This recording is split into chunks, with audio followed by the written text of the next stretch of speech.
Good morning to all of you my dear students. कैसे हो आप सब? बढ़िया। चलिए आज एक प्रश्न करते हैं। मैथ का ये क्वेश्चन है। क्वेश्चन क्या है? द्विघात बहुपद x square minus 5x plus 6 के शून्य के हैं। देखिए ऑप्शन दे रखा है ए -1 और 1, बी क्या है 2 1 और सी क्या है 2 3, डी क्या है -2 और -3।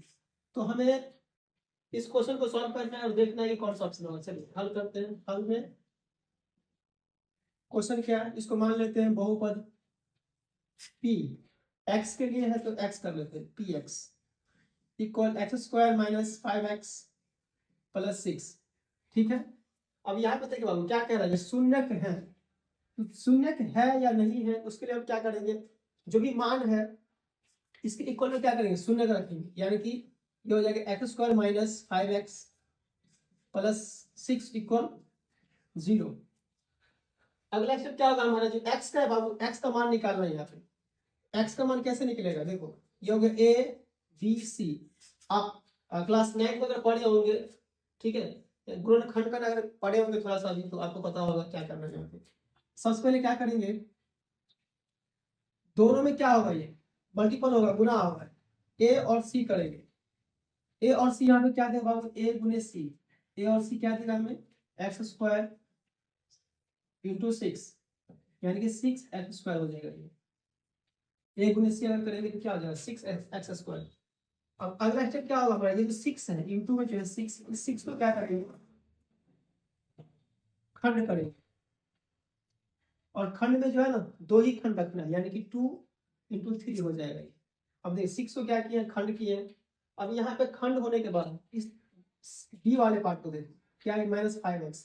इस -5x को क्या करना है, इस -5x को इस तरह एडजस्ट करना है, इसको जोड़ने पर और घटाने पर -5x ही आए। और आपस में जब गुना करेंगे ये क्या है 6x स्क्वायर, ये 6x स्क्वायर आ जाए, यानी कि 2 इंटू 3 के फॉर्म में रखना है। आप इसको आराम से देखो, ये माइनस का 3x और माइनस का 2x, माइनस का 5x हो जाएगा ये। और आपस में जब मल्टीपल करोगे इसको तो माइनस माइनस प्लस 3 इंटू 2 कितना हो जाएगा 6, यानी कि plus 6x into x x square. यानी कि ये क्या हो जाएगा, ये यहाँ पे देखिए ए और सी का जो है ना गुणांक हो गया, ये ए और सी का गुणांक।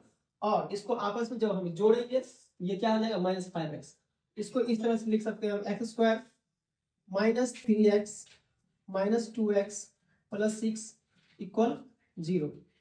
नेक्स्ट स्टेप क्या होगा हमारा, अब देखिए 4 फॉर्म में आ गया, A B C D 4 form में आ गया। अब इसमें क्या करना है कि दो में से किसी दो में से जो है ना x को कॉमन लेना है। यहाँ पे देखिए x कॉमन आ जाएगा, ये एक्स स्क्वायर है तो x -3 हो जाएगा। यहाँ पे -2 कॉमन आ जाएगा, ये x यहाँ पे चूंकि प्लस है तो माइनस माइनस प्लस करना है तो माइनस रखना है इसको। 2 इंटू 3 हो जाएगा, 2 दिया 6 अब बराबर में 0। अब यहाँ पे तो जो भी ब्रैकेट में है ये दोनों क्या है, सेम है और सेम आना चाहिए। तो यहाँ पे दोनों में से किसी एक को जो है ना, ये दोनों में से किसी एक को लिख लेना है। यहाँ पे क्या हो जाएगा x -3 और जो बच गया है लेफ्ट में और जो नीचे बच गया x और -2 बच गया, इसको एक साथ कर लेना x -2। ये गुणनखंड का जो है ना नियम है ये। अब अगला स्टेप क्या होगा, दोनों के इक्वल में है 0 तो क्या करेंगे, दोनों को 0 देंगे, x -3 इक्वल 0, यहाँ पे x -2 इक्वल 0। अब यहाँ से क्या होगा, x बराबर हो जाएगा 3 और यहाँ पे x बराबर क्या हो जाएगा 2। 3 और 2 आपका आंसर क्या हो गया, 3 और 2। ऑप्शन कौन सा है, सी। ऑप्शन सी है 2 3 या 3 2 कह सकते हैं इसको। तो चलिए ये प्रश्न जो है ना 2 नंबर में ऑब्जेक्टिव में अगर पूछेगा, 1 नंबर में अनेक प्रोसेस अगर पूछ रहा है तो 2 नंबर में पूछता है।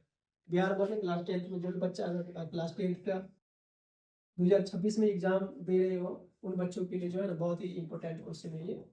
DV है, हर साल पूछता है ये, आप इसको रिवीजन करके जाओगे